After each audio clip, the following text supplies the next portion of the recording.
이 영상을 클릭한 여러분은 행운아입니다. 영상이 끝날 때쯤 여러분은 그림을 보는 사람이 아니라 읽는 사람이 될 겁니다. 여러분은 아마 이 그림을 알고 있을 겁니다. 사랑과 미의 여신 아프로디테의 탄생을 그린 작품, 산드로 보티첼리의 비너스의 탄생입니다. 그런데 이 장면을 그린 화가가 한 명뿐일까요? 그렇지 않습니다. 수많은 화가들이 그렸고 그 중에서도 뛰어난 세 작품은 3대 비너스의 탄생이라 불립니다. 나머지 두 작품 알고 계신가요? 아마 대부분은 모를 겁니다. 하지만 이 영상이 끝날 때쯤 여러분은 60점이 넘는 작품과 함께 그 답을 자연스럽게 알게 될 겁니다. 그런데 왜 수많은 화가들은 이 장면을 그렸을까요? 단순히 아름답기 때문일까요? 아니면 반드시 그려야 했던 이유가 있었을까요? 고대 시인 헤시오도스의 신통기에는 이 장면이 이렇게 묘사되어 있습니다. 바다 위로 흰 거품이 피어나고 시간이 흐르자 그 속에서 한 여신이 형체를 갖췄다. 그녀는 은빛 물결 위로 부드럽게 떠오르며 따스한 봄바람에 실려 해안으로 이동하였다. 그녀가 땅에 발을 디디는 순간 땅은 꽃으로 뒤덮였고 푸른 생명을 얻었으며 대기는 향기로 가득 찼다. 신들과 인간들은 여신의 아름다움에 경외심을 가졌고 그녀를 아프로디테, 거품에서 태어난 자라 불렀다. 이제 다시 보티첼리의 그림을 보겠습니다. 중앙에는 비너스가 커다란 조개 껍데기 위에 서 있습니다. 두 손으로 몸을 가린 이 자세는 단순한 평은이 아니라 고대 조각 베누스 푸디카에서 이어진 이상적인 아름다움의 상징입니다. 좌측에서는 봄바람과 서풍의 신 제피로스가 부드러운 바람으로 그녀를 해안가로 인도하고 그의 연인인 꽃의 여신 클로리스는 장미꽃을 흩뿌리고 있습니다. 우측에서는 계절의 여신 호라이가 비너스를 맞이할 준비를 하고 있습니다. 보티첼리는 이 장면을 마치 자연 전체가 한 존재를 맞이하는 순간처럼 해석했습니다. 하지만 다른 화가들은 이 장면을 완전히 다르게 해석하기 시작합니다. 같은 순간, 하지만 완전히 다른 해석. 지금부터 여러분은 하나의 장면에서 탄생한 60개의 전혀 다른 정답을 보게 됩니다. 시청자 주의 바랍니다. 예술적 누드 표현이 포함되어 있습니다. 비성적인 고전 예술이지만 민감한 시청자는 건너뛰어 주세요.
서로 다른 60점의 작품, 여러분은 어떻게 보셨나요?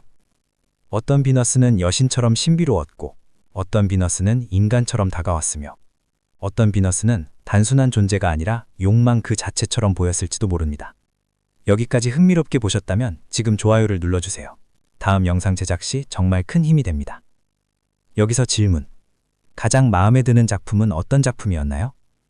그리고 나머지 두 개의 3대 비너스의 탄생은 어떤 작품일 것 같으세요? 정답을 알려드리기 전에 잠시 영상을 멈추고 댓글로 맞춰보세요. 이제 확인해 볼까요?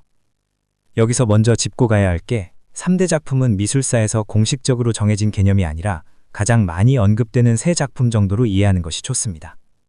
이미 언급한 산드로 보티첼리 외에 알렉산드르 카바넬, 윌리엄 아돌프 부그로, 이렇게 3명의 작품이 3대 비너스의 탄생으로 언급되고 있습니다. 보티첼리의 작품은 이상적인 아름다움과 고전 부활의 상징과도 같습니다. 가리면서도 더 드러나는 고대부터 이어진 아름다움의 역설입니다. 우리가 알고 있는 비너스 이미지의 기준이죠. 알렉산드르 카바넬의 작품은 물 위에 누워서 유혹하는 듯한 포즈로 매우 부드럽고 관능적으로 표현했습니다. 나폴레옹 3세가 직접 구매할 정도였죠. 윌리엄 아돌프 부그로의 작품은 수많은 천사와 인물을 등장시켜 장면을 축제처럼 표현했습니다. 가장 화려하고 서사적인 그림이죠. 어떻습니까? 3대 작품으로 인정하시나요? 또한 이미 알고 있던 분을 제외하고 맞추신 분이 있을까요? 정답은 하나가 아닙니다. 여러분이 선택한 작품이 바로 여러분만의 3대 비너스입니다. 이쯤에서 궁금한 점이 하나 생깁니다. 도대체 이 여신은 왜 바다에서 태어나야 했을까요? 그리고 그 탄생은 과연 아름답기만 했을까요? 다음 영상에서 신들의 탄생 이야기를 통해 그 비밀을 하나씩 풀어보겠습니다.